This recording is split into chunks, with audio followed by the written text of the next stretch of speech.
Welcome to The Middle. I'm Jeremy Hobson, along with our house DJ, Tolliver. And Tolliver, we have a very special guest this hour. The one and only astrophysicist Neil deGrasse Tyson is with us to talk about the very important role the U.S. government plays in science. But I'm sure that some of our listeners are going to want to ask him about stuff like how fast the Earth spins. So you can stockpile those questions for the end of the hour, Tolliver. We're going to try to stay on topic before that. And listen, we're taking questions from all over the galaxy, okay? That's so right. Get them in quick. There's a line. The farther away, the better. It turns out the United States government is the largest funder of scientific research on Earth, has been for decades, and much of it goes out through grants to universities. Most scientific studies at universities are funded at least in part, directly or indirectly, by the federal government, maybe the National Science Foundation or the National Institutes of Health. But since President Trump returned to the White House, he has been slashing scientific research funding and has proposed cuts of more than 50% at the National Science Foundation for next year, 40% at the NIH, almost 25% at NASA. Harvard's President Alan Garber says America's scientific edge is at risk. Why cut off research funding? Sure, it hurts Harvard, but it hurts the country because after all, research funding is given to carry out work that the federal government designates as high priority work. President Trump has also placed noted skeptics of established science in positions of power, like Robert F. Kennedy Jr., who now leads the Department of Health and Human Services, and recently claimed that Tylenol during pregnancy causes autism, and then claimed a link between circumcisions and autism. Yeah. There's many other confirmation studies. There's 2 studies that show children who are circumcised early have double the rate of autism. And it's highly likely because they're given Tylenol. So, none of this is positive, but all of it is stuff that we should be paying attention to. Now, that's not what we're talking about this hour, but do you trust him when he says that? So all of this, questions of trust in science, which took a hit after the pandemic, and funding of science brings us to our question this hour. What should the government's role be in science? Tolliver, the number, please. You can call us at 8444-MIDDLE. That's 844-464-3353. Or you can write to us at listentothemiddle.com or comment on our live stream on YouTube. I'm checking them all, so get your messages in, por favor. And we are thrilled to be joined this hour by Neil deGrasse Tyson, astrophysicist and author of the just about to be released book, Just Visiting This Planet, revised and updated for the 21st century. Neil deGrasse Tyson, welcome back. Thank you so much for being here. Yeah, thanks for having me. I very much embrace the concept and mission of your show. So well, we appreciate that. Keep it strong. Thank you so much. And let's start with the cuts. The cuts to research have already been very big. They're likely to get bigger next year if Trump gets his way with the budget. What is at stake for ordinary Americans who are listening right now if there are big cuts to scientific research in the U.S.? Well, the scientific research that's getting cut is of the kind that cannot, or rather would not, be done by corporations. Corporations have R&D, sure, but that R&D has a very tight connection to what might show up on their quarterly report or their annual report. If not this year, then next year or the year after. When you fund fundamental science, especially at the university level, the return on that investment is many, many years in the future, 5, possibly 10 or more. And so when the government supports that level of research, it is looking out for its long-term interest, not only as a scientific leader of the world. Maybe you don't care about whether you lead in science, okay, but I know everyone cares about our economic health. And investments in science and technology, especially science at the foundational level, are the engines of tomorrow's economy. So it's basically knocking out the future economic health of the country at its kneecaps. And you won't see that for a few more years is the problem. Well, and how did the government become so dominant in funding scientific research? And should it be that way? Well, I will never say what should or shouldn't be. We're a democracy, or at least a republic. People vote for who they want in office. So as an educator, my task, I see, is to educate and enlighten the electorate so that when they do vote, they make an informed decision about their present and future of their governance. So I'm not going to ever say what should or should. I'm not going to tell you to fund NASA. If you don't want to fund NASA, don't fund NASA. But I will tell you the consequences of not funding it, and then you make the decision. So these cuts are what I foresee is, well, holding aside the fact that I have colleagues, for example, who've gotten phone calls from Europe saying, "We understand you just lost your funding. We'll create a lab for you over here. We'll fund it." And so this is the beginning of what could be a rather devastating brain drain on the American scientific elite. And the, by the way, maybe what goes around comes around, because we spent decades attracting the brightest people from all the other countries of the world. Right. When I was in graduate school many moons ago, half of my graduating class were foreign nationals. And because people came here because, as you correctly noted, we were leaders in science. As that fades and as other countries rise up, especially China, take a look at the growth of China's economy just in the last 15 years, what they have done to secure that, and what their investments are to ensure that they maintain it. Point is that this began basically after the Second World War. There was a report to President Truman from Vannevar Bush. I don't know if he's related to the Bushes that came later, but he was basically the United States' first science advisor. And he wrote an extraordinary document. I can't overstate its importance and value. It should be in the National Archives next to the Declaration of Independence and the Constitution, because it is so fundamental to what we became as a nation in the second half of the 20th century. And it's called Science, the Endless Frontier. You can look it up online. Science, the Endless Frontier. You just look at line by line, and it says science in the interest of our health, science as an engine for to grow the economy, science to vaccines to keep us health, and security, science in the role of security, and it deeply understood that value. To the extent that the electorate does not, we will recede on the world stage. It's not a cliff that you walk over and fall down. It's this sort of slope. The Europe. Well, and I just read, by the way, that China's spending on scientific research and development is set to outpace the United States by 2027 at the current rate. Yeah, I'm surprised that hasn't already happened. And 2027 is not far into the future. So again, is it a spending race? I don't want to have to think about it that way. Who spends the most money wins. It's in the end, it's innovation. So I want to keep it broader than just who's spending the most money, although that is the most blunt measure of all of this, of course. So that's the starter measure. So I'm concerned about the future of the United States. We will just have to dance to the tune set by other countries.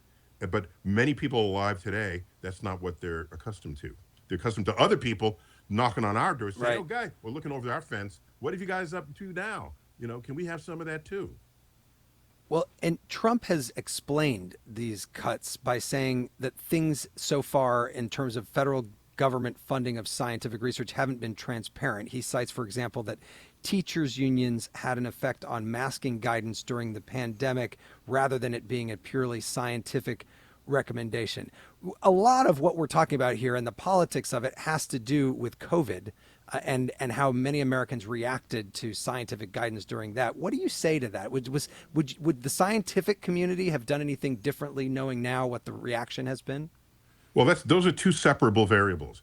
We can all complain about how COVID was handled by the government, and mask or no mask, or wash the surfaces or not. And I can comment on that if you'd like.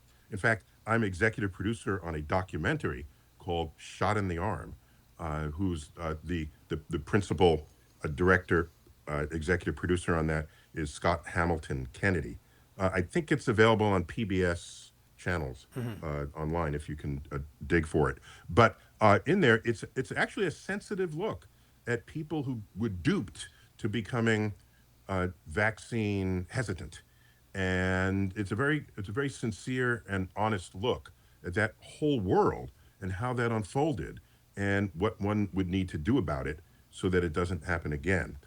So that's a separable variable from cutting NASA science by 50%, or cutting, the National Science Foundation. The National Science Foundation was founded based on the recommendations from the Endless Frontier document, and I forgot, 1946, 1947.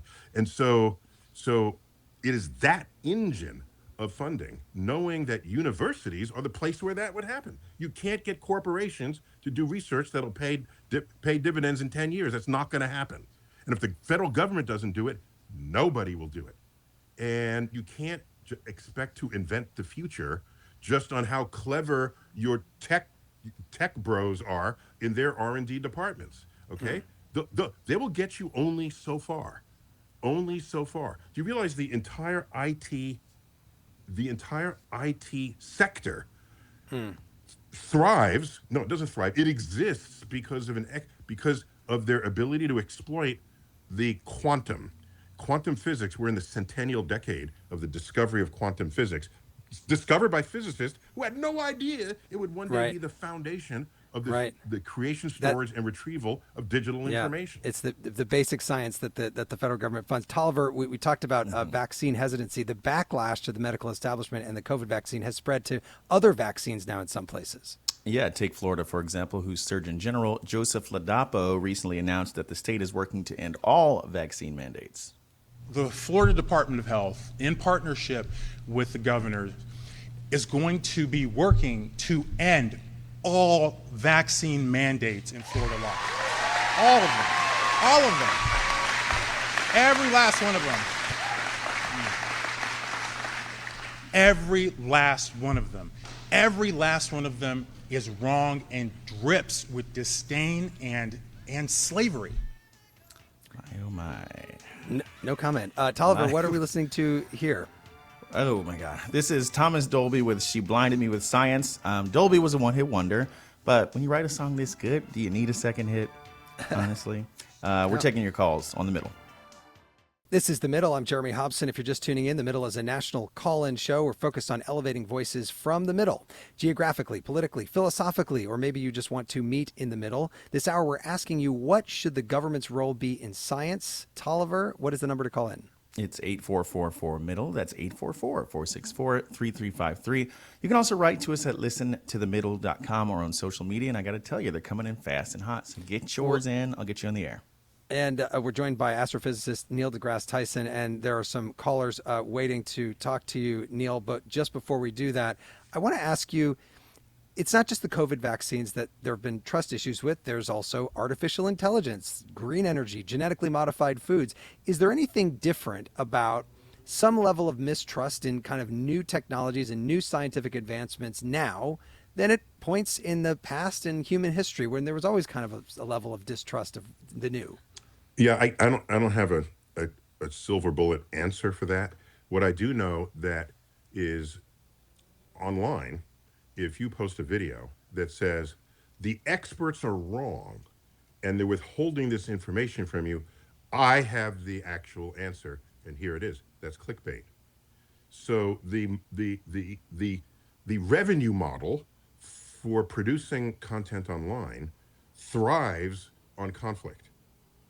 And if everybody just agreed, people would be making less money because people are less aggravated, they're less angered, they're less motivated to keep clicking on things that make them angry.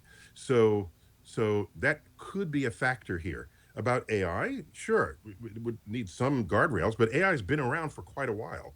It's been in the scientific field, certainly in the physical sciences, for quite some time. It only achieved great visibility when it could write your term paper and could do your art project. But prior to that, it's with us to stay. So to say AI as though it's the thing that has to be controlled, at some point we need more nuanced vocabulary about the ways in which AI is touching our lives and decide when and where any guardrails are necessary and how to establish them. But to say we got to stop all AI, then we can't analyze the data from the telescope that's producing the largest quantity of data of any telescope we've ever had, which just came online. It's called the Vera Rubin telescope. It's taking movies of the night sky to watch for asteroids that could be hazardous to us. That data is fully analyzed, processed, redoubled if something interesting is found. All that's by AI. So I'm not going to say stop AI. Let's have a more nuanced conversation about that. Let's go to Dan, who's in Kansas City, Missouri. Dan, go ahead for Neil deGrasse Tyson. Good evening. I am totally in favor of a very robust government funding structure through government institutions and universities for funding science and research, especially if it's in the national interest, hard sciences with real world applications. It needs to be efficient because we have seen, every time they're going through the budget, there's these studies that are just laughably absurd. And the people really want to trust. We need to be able to trust our public officials and credentialed scientists in universities as well. But we have to admit that there's been a lot of failures as well, like the food pyramid that told us we should eat 6 servings of Wonder Bread a day. All of the drugs that have been approved and then had to be recalled because they're dangerous. You still see ads to this day. And many of the regulators, that go back and forth between the government working for the pharmaceutical industries.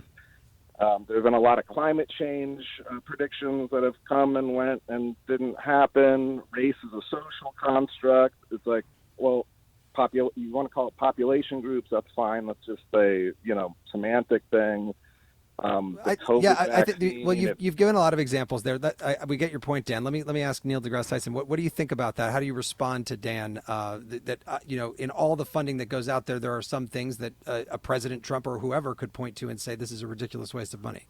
Yeah, you can't do that. You can if you choose, but because science on the frontier will have history has shown will have applications that are not entirely obvious at the time the research is occurring. You can't say that I'll only fund this if it can serve national interest. You do not know that at the time the research is being conducted. That's the example I gave with the research into quantum physics. At a time, no one is thinking about molecules or atoms or nuclei, and an entire branch of physics unfolds. Funded, but much of that was done by universities, but it unfolds and has applications 50 years later. Okay, you cannot pass that judgment if the project is exploring something on a frontier that's not previously known or understood. That's the whole point of pure science. To sit around and say, well, will that put food on my plate? What's the relevance of that? My physics professor in college, who studied nuclei in gas clouds across the galaxy, you can say, how does that relate to anything? He discovered a phenomenon in the nucleus of atoms called nuclear magnetic resonance that would later be turned into a magnetic resonance imager. MRI. The MRI, arguably the most potent tool in the arsenal of the medical community without cutting you open first. And so you can't pass that judgment, okay? So that's my first point. Second, science needs to be taught not as a satchel of information that is unerring and unmovable. It needs to be taught as a means of querying nature. And how do you answer those queries that you pose upon nature? You conduct research that then gets verified by others, okay? And when it gets verified multiple times, ideally by a competitor, then it becomes objective truths about how the world works. And then you move on to the next problem. So to say the scientists set a food pyramid and then what should have happened there is they needed to say, is this food pyramid that we're about to propose verified by other studies? Okay. And if it is, but they still want to get it out there, that's okay. Otherwise, nothing would ever get released. And so, but you have to understand that it could vary. It could be adjusted. That's the moving frontier of science. And with a novel virus, the coronavirus, a novel virus, there wasn't much data on it. When you have something with not much data, what do you go on? So what they should have done was say, here's this week's update on how we think you should react to this virus. Stay tuned because research is coming in weekly. and we will update that. And that way, you're not running around saying, we're wrong. Why should I ever believe anything you say? That's the wrong way to think about the moving frontier. Well, and by the way, right now, even the Trump administration is saying one of the things they want to do is release drugs faster from the FDA because maybe it will help the person who has cancer right now and wants to take the trial drug, even if it hasn't gone through the full process yet. Cynthia is calling from Sartell, Minnesota. Cynthia, go ahead with your thoughts. Thank you. First of all, thank you for the show. It's a wonderful format. I wanted to respond to the comment on brain drain. It's not just all people who already hold doctorates. I'm a molecular biologist. I would not have received my training, contributed to CAR T development and other cancer treatments if I had not received funding from the government to allow me to do that work. The academic labs cannot survive in the current model without government funding. So you have the double attack on the Department of Education, NSF, NIH. I personally had a DoD fellowship, so I'm concerned at both ends. If you want to do science, you may have to leave, but if you want to do science, you might never get the opportunity. Yeah, Cynthia, thank you for that. For that call. Thanks for that. Neil, go that ahead. firsthand view on what's going on here. Yeah. Yeah. Brett is calling from Teutonia, Idaho. Brett, go ahead with your thoughts. Well, my thoughts were just, and it's for Dr. Tyson, is that in this time of partisanship, and the question that I heard posed was about the federal government, but would this not be maybe a time where we ask that the federal government isn't who is participating in this, and would that we try to get the private sector to help advance science more, because the partisanship involved in politics these days, nothing gets done. What goes forward gets reversed. What goes forward gets reversed. So the partisanship is odd because science had not historically been partisan. Consider, I have a whole series of posts to social media between March and May. Between March and the end of May, that explored the fact that Republican leadership in the 20th century was responsible for huge increases in the science budget. So this is highly unusual for these reductions in science funding to come out under Republican leadership. And I tried to give these as examples and not even make it partisan in the sense that, well, Democrats said this, you should do. No, I said your own party have supported science mightily in the past. I tried to make that case. I don't know who looked or who paid attention to it. The private sector, private sector, when they're investors in a capitalist system where there's shareholders, where there's a return on investment that is expected or even required in the decisions they make, they're not going to get a return on the investment for 5 or 10 years. We'd have to remodel what a corporate structure looks like to have a time horizon that is not the quarterly report or the annual report. And I don't see that forthcoming right now. And by the way, when the federal government makes these investments, it pays dividends later because whole industries get built. People get hired into those industries and they pay taxes. So that's what keeps the government healthy. And the growth of our GDP per capita over the decades, oh my gosh, just plot it. And that doesn't come from nothing. And it doesn't come just from companies that are making more money than have ever been made before. It comes from foundational research. In a way, it's behind the curtain. You don't see that because it's happening in universities, and they don't have PR campaigns. They don't have TV ads. They don't have, the CEO making speeches about the fundamental research. That just doesn't happen. So I worry the fact that it's this hidden, yet so fundamental that the public thinks it's not relevant, and we can get rid of it and save money for having done so. Tolliver, what is coming in online on social media and at listentothemiddle.com? Yeah, I'll get a few of these in. Mickey says, I can't begin to imagine the conversation between the staff at NIH and patients chosen for clinical trials finding out it has been shut down. Lucy in Grand Rapids says, because of my parents' religion, I wasn't vaccinated and had measles at 27. It was the sickest I've ever been in my life. I love science, which I thought was an optimistic ending to that. And then Colin in Boise says, scientific research represents the greatest of our species coming together and sharing the best part of our humanity. Star Trek isn't just a fantasy. We've only seen the barest of our vast potential as a species. Look Great. at that. Optimism. Yes, optimism is good. The lines are fully lit up, so let me get to another caller here. Sarah Please. is in Houston, Texas. Hi, Sarah. Go ahead. Hi. I wanted to talk about this from a perspective of women's health and people feeling trust in science vis-a-vis their doctors.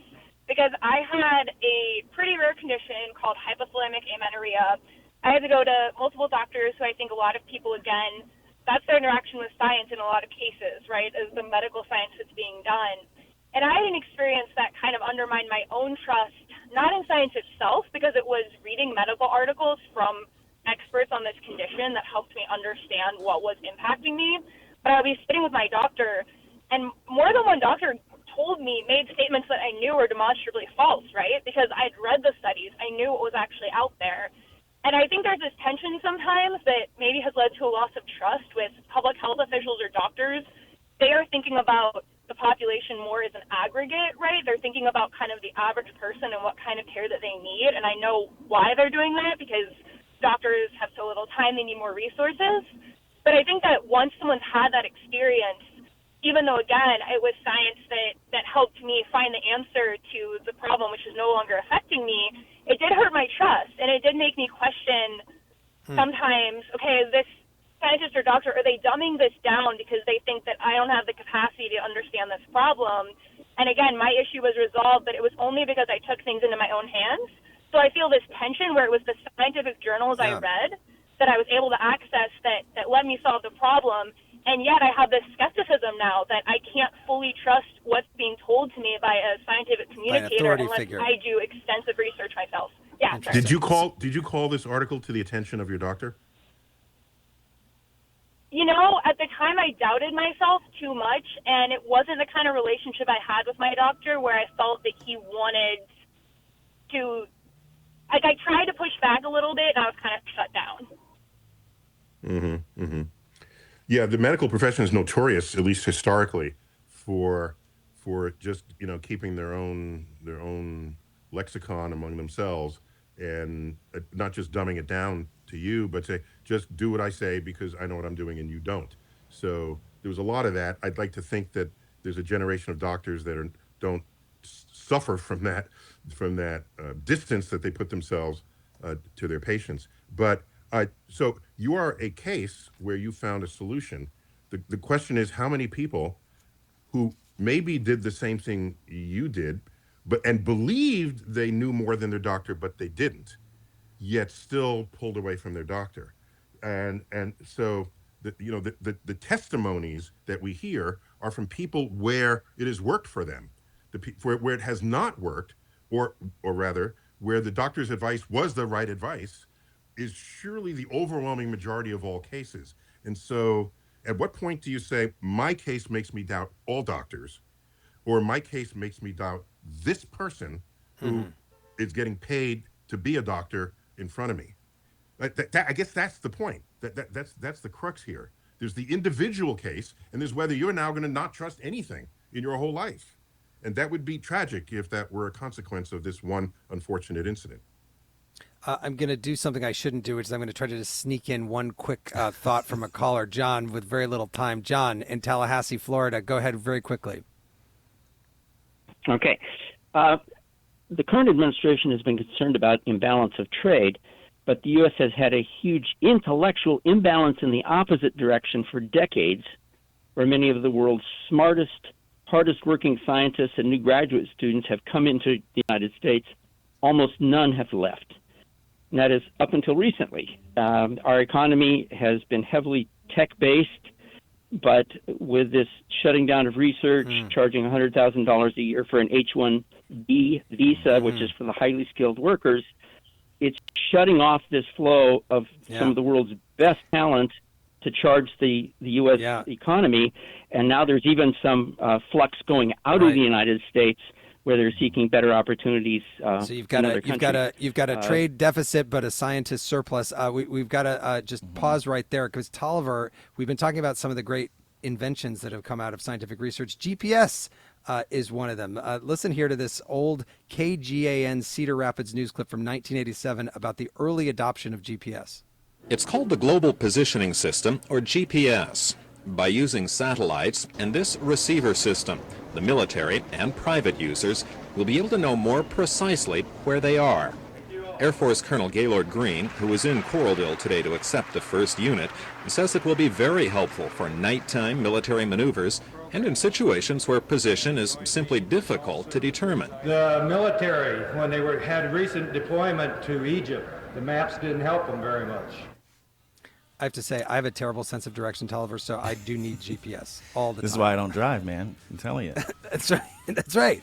Little known fact out there. Tolliver doesn't drive. What are we listening to here, Tolliver? This is the Polecats with Make a Circuit with Me. So this was actually featured in the movie WALL-E. If you haven't seen, it's about those little robots that deliver your DoorDash. More of your calls coming up on The Middle.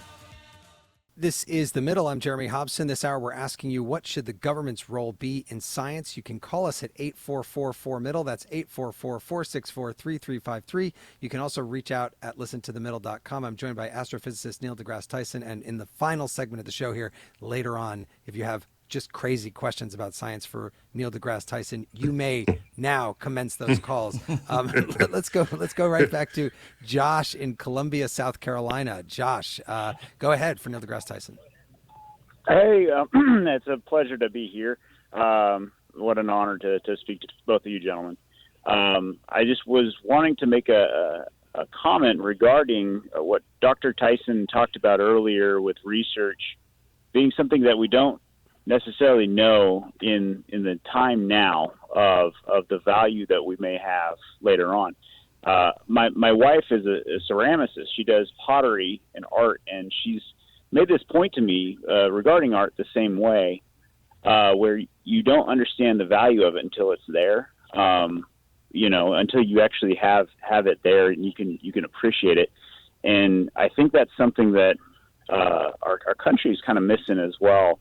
And it's I've never seen the linkage between science and art, but that's something that really kind of sparked my imagination. The other point I was going to make was the communication to the common man. I think is one thing that we've disenfranchised a lot of our people here in this country, in order for them to have understanding. And I'd like to hear what Dr. Tyson has to say about that, or if he has any thoughts. Yeah, thanks, Josh. Yeah, a first comment about art. So much of great art in the country and even in the world has been sort of publicly supported. All right. Generally, the opera house in your hometown or the symphony is not entirely funded by ticket sales. And so there's typically some kind of resources that come from a tax base to support it, because a county, a region, a state values the role of art in a cultured society. Another way to say that, however, is you can imagine a country that had no art in it. You can build such a country, and it could have a booming economy because it's tech driven and it's farming or whatever, or the big financial sectors. But is that a country you'd want to live in? That's what you have to ask yourself. And the art is what enables us to celebrate what it is to be human. The creativity through the lens of an artist is something that we have valued throughout time. When people go to Europe, they don't just look at the mountains, they go to the art museums, right? That's the huge tourist attraction when people go to France or London or any place where that has been a cultural history in their nation. So art should be fully defensible on its own right if you just pause and think about it. Now, with regard to people, I think I understood the second half of the question. I About think communication to the common man of science, maybe that it's hard for some people to understand it. Yeah. So in science, to get a PhD in science, you are not trained to communicate with anybody other than colleagues in the language of your field. So that's a problem. That's a real problem. especially since shucksters who are out there have a charisma that scientists generally don't have. And so we're trying to offer the science, and people who are charlatans or peddlers of anti-science sentiment, they have huge platforms and they're charismatic and they're saying the scientists are telling you this, but I have the truth. Again, that's huge clickbait. So it's a problem. Yes. They have a and they have a in my PhD field, in I have the podcasting. legacy of Carl Sagan, who laid a lot of groundwork for what it was to reach out and bring that frontier of science to the public. We have a long way to go. Isaac is calling from Sanford, North Carolina. Isaac, what do you think about the government's role in science? I believe that you should most definitely fund science because it's necessary. I was doing research in artificial intelligence at HBCU, and it got stopped. And my lead professor put his foot down and basically said, no, we're not going to go with this. And he got most of the research funding reinstated, I think like 80% of it. But without that, we don't go forward. So, yeah. So you had to stop it temporarily. Yeah, it's like a couple of projects got stopped, or the ones that could go forward, they went forward, but the ones that still needed more money, they didn't go with those anymore. Yeah, and you're directly affected by this, and so you're a voice that is a firsthand account.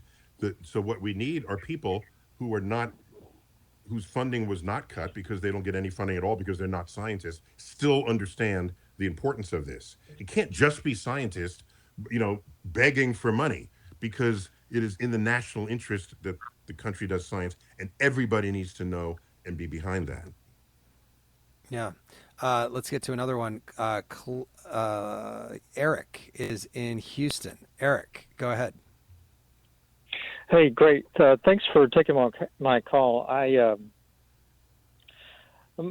guess my opinion is a little bit different from those that have been talking previously, but I think that there should be a wall between science when it comes to science driven by government and science driven by industry.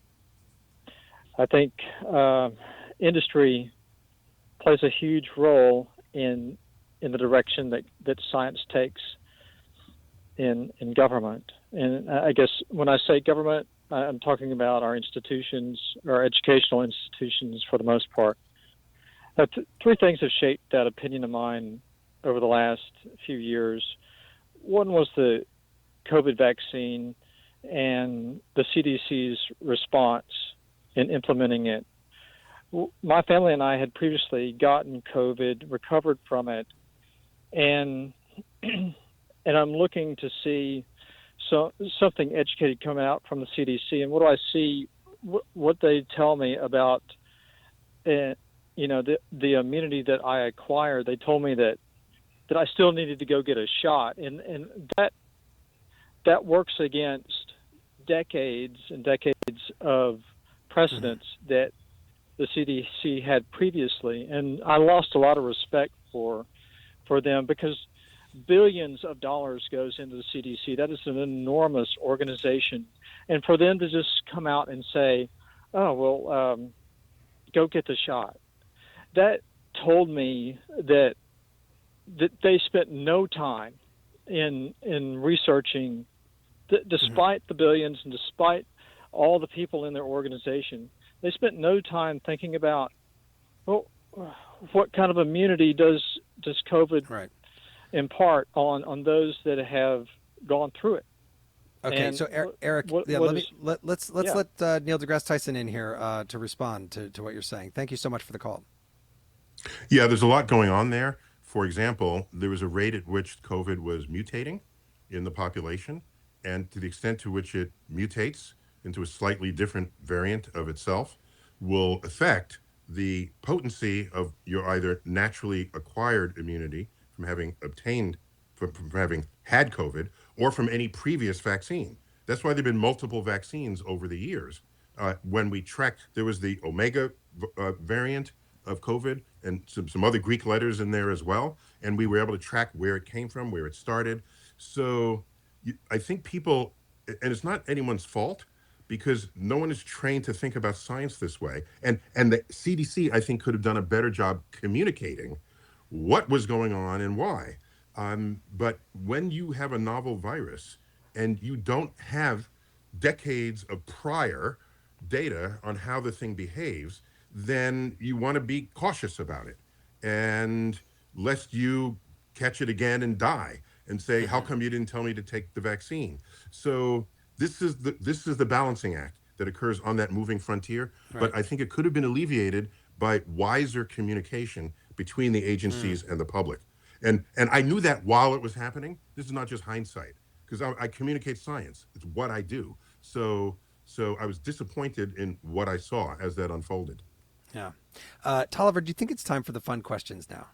Yeah, I gotta get I'd say so. nice I'd say one. so. Okay. Frank is calling in from Boston. Frank, go ahead with a fun question. Hey. Whoa, yeah, yes, sir. Nicholas Telsa. He had an instance where he was experimenting on something, and he said that during that experiment, he was contacted, or he heard voices coming from outer space. Has anybody tried to recreate and exactly find out what he was doing, and that maybe he wasn't crazy? Okay. So either he was hearing voices. You wanted a good one, right? Yeah, that's a good one. No, that's a couple of things. Couple of things. So either he was hearing voices just in his own head and thought they were from outer space. This has happened many times in the history of our species, and there are people in the street who are having conversations without even earplugs in, who are having conversations with you don't know who, voices in their head. Or aliens were talking to him, okay? That's what I'm confronted with here. So we all want the alien. We love the aliens. But at some point, you have to say, what is the more likely explanation for what's happening here? Now, Tesla, by the way, he's got a huge fan base to this day, because some think he was wronged. People think that, that he was suppressed or whatever. I want you to know he's fully known and honored in the field of physics. There's even a unit of magnetic field density named after him. It's called the Tesla, okay? So he's not unrecognized in our field, but we had to cherry pick what he did that was helpful and useful versus the more fringy things that he experimented with. And I'll take nothing against him on his fringy work. It takes a little bit of that to do the real stuff. Well, you need a little bit of crazy to do something that no one has done before. I've always said. We're all fans of Tesla. I wonder what he would think though of the bumper stickers now that say "My Tesla identifies as a Prius." Let's go to the man predates the car. Yes. Yeah, okay. that's right. Yeah. Claire is calling in from Madison, Wisconsin. Claire, what do you think?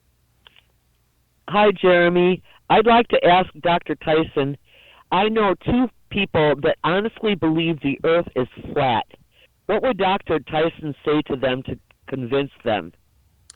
So thank you for that. And we live in a free country, and you can think, believe, and say what you want, provided it doesn't harm others. And so there are plenty of jobs for you if you think the world is flat. Okay, where knowledge that Earth is round won't matter to your earning capabilities. Kyrie Irving, an NBA basketball player, like a basketball player. I last remember he was in Celtics, got traded a couple of times. He was a big supporter of flat Earths. Oh. Well, basketball courts are flat. So a round Earth will have no consequence to his earning potential. I don't chase down such people. Part of me thinks it's a conspiracy so that they all get sent into space first without having to pay for it, because it's so annoying. We'll get them to see Earth firsthand as a sphere, and then they come back, okay, now I believe you, and they got a free ride for having done so. But yeah, I can't, there's a limit to how much time I can spend arguing with them in a free country. Let them keep thinking it. By the way, Jeff Bezos of Amazon recently said he thinks there will be millions of people living in space in the next couple decades. Do you agree with that? Not in the least. Not in the least. There has to be motivation to do that. And space is so hostile to human physiology that to say, let's ship 1 million people there in any amount of time, it's just not, I don't see that. By the way, in 1985, there was a prediction in the year 2000, 50,000 people will be living and working in space. That was the prediction in 1985. All right. And you know how many people were living and working in space in the year 2000? 3 on board the space International station. Space Station. So the dream, I don't mind dream states. Go ahead, dream it. But at some point, there's a reality check on these expectations. And so I don't see that happening because the motivation to do so, other than we're explorers and we're discoverers and it's the next thing to do, somebody's got to write the check. And he could probably do it, Bezos, but it would be like a vanity project. It wouldn't be some native state of humanity going into the future. Nathan is calling from Berea, Kentucky. Nathan, go ahead for Neil deGrasse Tyson. Hi, Dr. Tyson. You were mentioned in Kelly and Zach Weinersmith's new book, A City on Mars, as being a proponent for settling space to decrease the existential risk of humanity being wiped out. And they said it would be more likely to bring about war on Earth than the cooperation we've seen on like the ISS or Mir. How do you think about what living off-world would bring for us on Earth if it were lots and lots of people? Great question. So first, thanks for telling me that. I didn't know I was in the novel. A. B, my views are the opposite of that. So the notion that we should be a multi-planet species to reduce the existential risk of a killer virus or an asteroid or climate change or whatever, that makes a good headline. Carl Sagan was a big fan of that. Elon Musk wants half of us to be on Mars for that, to mitigate that risk. All I'm saying is, but I want to be a multi-planet species as well, but not for that reason. It would be fun to be able to just visit Mars, but I want to come back. It'd be fun to visit Mars or terraform Mars and go and hang out there. I don't have a problem with that, but I would do it because that's cool, not because we will split the species so that think about it. Whatever it takes, you know what kind of geoengineering it takes to terraform Mars? Think about it. Whatever it takes to terraform Mars, ship 1 million people there, it's got to be easier to deflect the asteroid that's headed towards Earth. That's all I'm saying here, okay?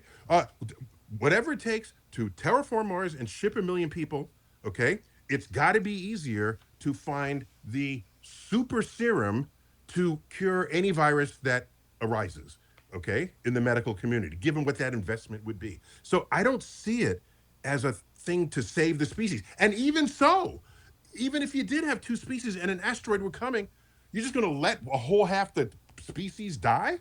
Really? No, you're going to try to stop it. So it makes good bar talk, and it's clickbait, but I don't see it.